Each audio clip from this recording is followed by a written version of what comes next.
प्रिय विद्यार्थियों, my self doctor Renu Mittal, associate professor BSR government arts college Alwar. जैसा कि आप सबको विदित है कि कोविड-19 के कारण विद्यार्थियों का महाविद्यालय में आना संभव नहीं हो पा रहा है, इसलिए प्रशासन द्वारा आप लोगों के लिए ऑनलाइन टीचिंग की व्यवस्था की गई है। बीए ऑनर्स पार्ट थर्ड के विद्यार्थियों के लिए ये रिसर्च मेथडोलॉजी का पेपर है आपके लिए, और दूसरा ये पेपर एमए फाइनल के विद्यार्थियों के लिए भी है। और इस पेपर का जो आज मैं आपको थोड़ा सा कंटेंट बताने का प्रयास करूंगी, इसके बारे में जो रिसर्च है, रिसर्च का अर्थ होता है शोध, शोध परिचय। सबसे पहले हम देखेंगे कि शोध परिचय के अंतर्गत क्या क्या आता है।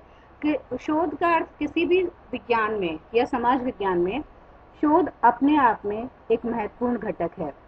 शोध के बिना कोई भी जो रिसर्च है या कोई भी जो समस्या है उसका जो निदान है वो शोध के द्वारा ही, जो निर्णय लिए जाते हैं, जो रिसर्च करी जाती है, जो सिद्धांत निर्माण किए जाते हैं, वह शोध के द्वारा ही संभव हो पाते हैं।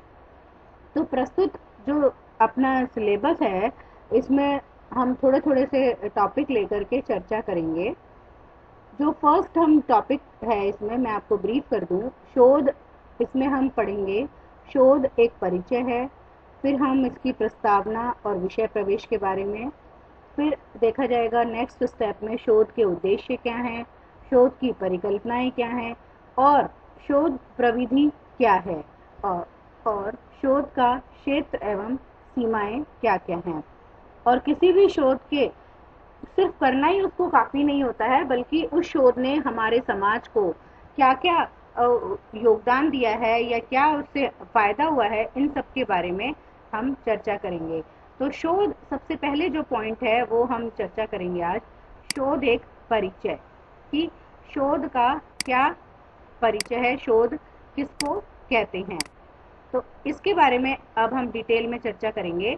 तो सबसे पहली बात आती है हमारी कि शोध का अर्थ होता है, जिसे हम दूसरा नाम देते हैं अनुसंधान। अनुसंधान का अर्थ क्या होता है, यानी कि meaning of research. Meaning of research का मतलब ये दो शब्दों से मिलकर के बना होता है, री प्लस सर्च। री का अर्थ होता है शोध और सर्च का अर्थ होता है अन्वेषण, रिसर्च। यानी कि अनुसंधान शब्द का प्रयोग अब हमारे जितने भी ज्ञान की जो शाखाएं हैं उसमें गहराई से होने लगा है। किसी भी विषय में, चाहे वो सोशल साइंस का हो, चाहे साइंस का हो, चाहे एजुकेशन का हो, चाहे साइकोलॉजी का हो, हर जगह शोध ने अपनी जगह बना ली है। जैसे मैंने पूर्व में बताया कि शोध, हिंदी में शोध और अन्वेषण दो शब्द हैं। इंग्लिश के द्वारा हम इसको ट्रांसलेट करते हैं तो रिसर्च। री का अर्थ होता है शोध और सर्च का अर्थ होता है अन्वेषण। शोध का शब्द एक प्रकार की शुद्धि, संस्कार या संशोधन का अर्थ देता है। इस संदर्भ में हम ये कह सकते हैं कि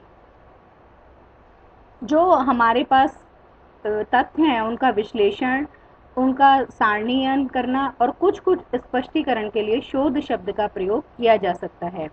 लेकिन इनसे हमें व्यापक जो कंक्लूजन है वहां तक हमें पहुंचने की प्रक्रिया नहीं हो पाती है, उनका आभास नहीं मिलता है। तो बच्चों, जो रिसर्च है यानी कि अनुसंधान है, उसमें सबसे पहले साइंटिफिक ऑब्जर्वेशन एक मुख्य तत्व है। साइंटिफिक ऑब्जर्वेशन का अर्थ होता है वैज्ञानिक परीक्षण अथवा निरीक्षण। जैसे कि वैज्ञानिक जो निरीक्षण है वो हम सब जानते हैं कि ये क्रमबद्ध रूप से होता है और एक उद्देश्य परक होता है, सुनियोजित होता है। किसी भी अनुसंधान में ये जो ऑब्जर्वेशन होती है, ये सबसे पहला पॉइंट होता है, सबसे पहला बिंदु होता है। इसका जो दूसरा, तो कोई भी जो सिर्फ ऑब्जर्वेशन तक ही कोई भी अनुसंधान सीमित नहीं होता है। समझ रहे मेरी बात को? आपको जो चीज दिखाई दे रही है हमेशा वो सत्य नहीं हो सकती है, उसकी गहराई में जाकर के हम उसकी सत्यता का पता लगा सकते हैं। इसका जो सबसे इम्पॉर्टेंट पॉइंट होता है वो है समस्या का समाधान खोजना। और ये समस्या का जो समाधान होगा वो कोई भी एक एस्टिमेटेड ना होगा, बल्कि उस रिसर्च का परिणाम होगा जो रिसर्च की गई है। मतलब ये है कि आप ये नहीं कह सकते कि बारिश होगी या नहीं होगी, एक साइंटिफिक तरीके से आपको उसका अध्ययन करना होगा।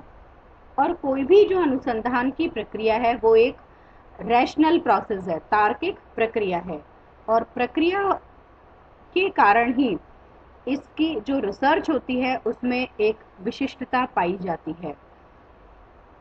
अब आप कहेंगे कि सिर्फ एक अनुसंधान कर लिया, तार्किकता ढूंढ ली, बल्कि लेकिन ये तार्किकता सिर्फ हमारे शब्दों से नहीं होगी, बल्कि उसके लिए हमें तथ्य संकलन करना होगा। और जो तथ्य हमारे पास आएंगे उनको हम अन्वेषित करेंगे, उनके हम सामान्यीकरण करेंगे, वो सारणीय करा जाएगा, उसके बाद सिद्धांत का निर्माण होगा। तो किसी भी अनुसंधान में कोई भी सफल व्यक्ति वही कहा जा सकता है जिसके बारे में कि उसने कोई नए सत्य की खोज की हो, अथवा पुराने सत्य को नए ढंग से प्रस्तुत किया हो, या जो समाज में व्याप्त हैं कुछ जो तथ्य दिए गए हैं या जो सिद्धांत हैं उनके बारे में नए संबंधों का स्पष्टीकरण किया हो।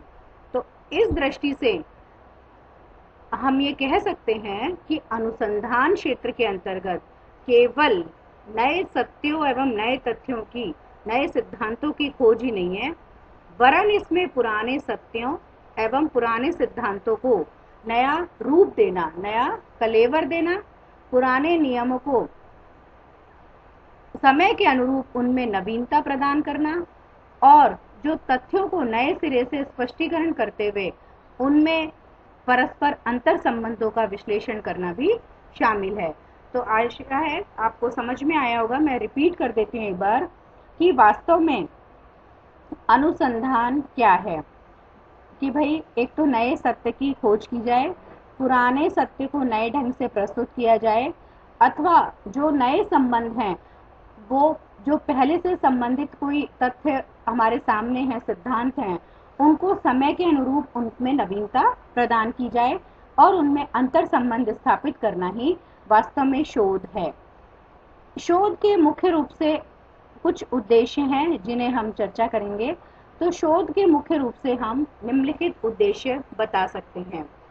सबसे पहला जो उद्देश्य है वो है to determine the status of phenomena for past and present. Means कि हमारी भूत तथा वर्तमान की घटनाओं की स्थिति ज्ञात करना, कि पहले क्या घटनाएं घटित थी और वर्तमान में क्या घटनाएं और उन दोनों का क्या रिलेशन है।